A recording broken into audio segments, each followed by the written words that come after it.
नाज़रीन आदाब, मैं हूं खालिद शहबाज। आप देख रहे हैं गवाह न्यूज़। बाबरी मस्जिद का इंतखाम जारी है।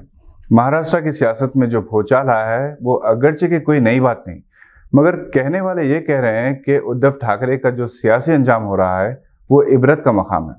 शिवसेना, जिस पर उद्धव ठाकरे और इसके पिता बाल ठाकरे को बड़ा नाज था, जिसने महाराष्ट्र को अपनी जागीर समझ कर रखा था, कभी यूपी बिहार के अवाम के खिलाफ पुरतशद्दुद मुजाहरे किए तो कभी मुसलमानों पर जुल्म सितम ढाया, आज अपने वतन में अजनबी जैसे होकर रह गए।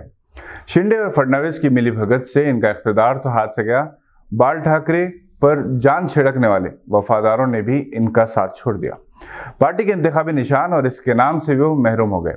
अगरचे कि संजय रावत का दावा है कि शिंदे ग्रुप को शिवसेना का नाम और इंतखाबी निशान तीर कमान अलॉट करने के लिए 2000 करोड़ की सौदेबाजी हुई। जो भी हो, दुनिया चढ़ते सूरज की पुजारी है। जिसके पास इख्तिदार है सब इसी के साझेदार हैं। याद होगा कि बाबरी मस्जिद की शहादत के बाद बाल ठाकरे ने सीना ठोककर दावा किया था कि बाबरी मस्जिद को शिवसेना ने गिराया।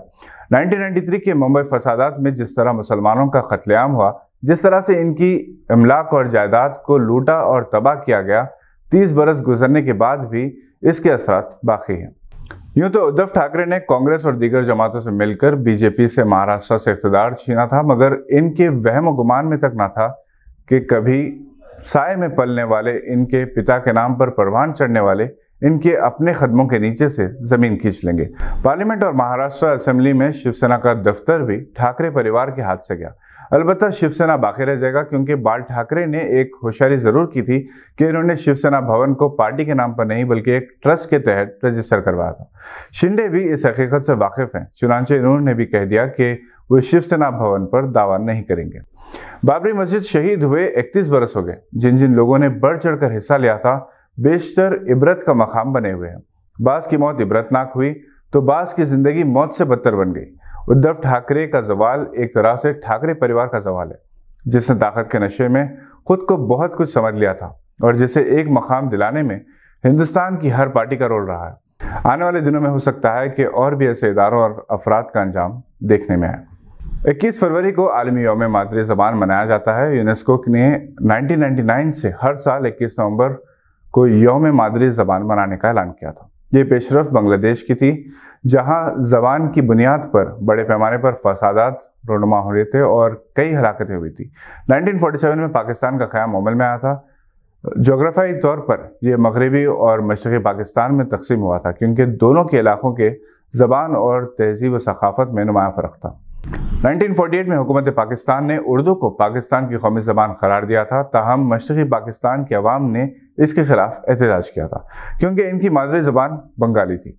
बड़े पैमाने पर मुजाहरे हुए। 21 फरवरी 1952 को पुलिस ने मुजाहिरीन पर फायरिंग की, जिसमें अब्दुल सलाम, अब्दुल बरकात, रफ़ीक़ुद्दीन अहमद, अब्दुल जब्बार और शफ़ीउर रहमान शहीद हुए थे। हज़ारों ज़ख्मी हुए। ये तारीख का पहला वाक़या था जब मादरी ज़बान की खातिर बंगाली अवाम ने अपनी जानों की कुर्बानी दी थी। 1955 में पहली बार बांग्लादेश ने यौम लिसानी तहरीक मनाया और 9 जनवरी 1998 को सेक्रेटरी जनरल अक़वाम मुत्तहिदा कोफ़ी अन्नान को एक लेटर लिखा गया, जिसमें 21 फरवरी को यौम मादरी ज़बान करार देने का मुतालबा किया था और इस तरह अक़वाम मुत्तहिदा ने इस तजवीज़ को मंजूरी दे दी। सन 2000 में पहला यौम मादरी ज़बान दुनिया भर में मनाया गया। तब से लेकर आज तक हर साल यौम मादरी ज़बान का एक थीम दिया जाता है। 2023 का multilingual education and necessity to transform दिया गया है। यूनेस्को का यह एहसास है कि मादरी ज़बान के साथ साथ दीगर ज़बानों में भी तालीम हासिल करनी चाहिए। यौम मादरी ज़बान के मौके पर सोशल मीडिया पर उर्दू के मुजाहिदीन अपनी मादरी ज़बान की बक़ा से मुताल्लिक़ बहुत कुछ लिख रहे हैं, तजावीज़ पेश कर रहे हैं। मादरी ज़बान से मुराद बच्चा जब पैदाइश से लेकर शऊर संभालने तक अपने घर वालों की ज़बान बोलता, सुनता, समझता और सीखता है। किसी ने क्या खूब कहा है कि मादरी ज़बान तहजीब और सकाफ़त और जज्बात का कॉम्बिनेशन होती है। मादरी ज़बान इंसानी तख्लीकी सलाहियतों को परवान चढ़ाती है। यूनेस्को के मुताबिक तरक्की याफ्ता ममालिक में तालीम याफ्ता अफराद में कमी की वजह से मादरी ज़बान में तालीम का ना होना है। यूनेस्को ने पॉलिसी दस्तावेज़ में ये बात बताई कि छोटे बच्चों को इब्तिदा 6 साल तक मादरी ज़बान में तालीम देनी चाहिए, ताकि बचपन में जो सीखा है इसे भुला ना सके। हिंदुस्तान की नई कौमी पॉलिसी में भी 5वीं ज़बान तक मादरी ज़बान में तालीम को लाजिम करार दिया गया। इस वक्त दुनिया में 6,809 ज़बानें बोली जाती हैं, जिनमें कई ज़बानें ऐसी हैं जिनके बोलने वाले अफराद की तादाद कम होती जा रही है और 46 ज़बानें तो ऐसी हैं जिन्हें बोलने वाले एक ही फ़र्द रह गए। उर्दू एक बैनुल-अक़वामी ज़बान बन चुकी है। चीनी, अंग्रेज़ी और अरबी के बाद ये सबसे ज़्यादा बोली जाने वाली ज़बान है और इसका एहसास हर ज़ुबान पर है। वैसे भी ये कई ज़बानों से मिलकर बनी है। उर्दू आज दीनी मदारिस से ज़िंदा है। बकौल शायर, अगर तुम चाहते हो उर्दू को बचाना, मियाँ तुम अपने बच्चों को उर्दू पढ़ाना। आज के लिए बस इतना ही। नई खबरों के साथ फिर होगी मुलाकात। अगर आप हमारे चैनल पर नए हैं तो सब्सक्राइब करते हुए बेल आइकन दबाना ना भूलें। शुक्रिया। खुदा हाफिज़।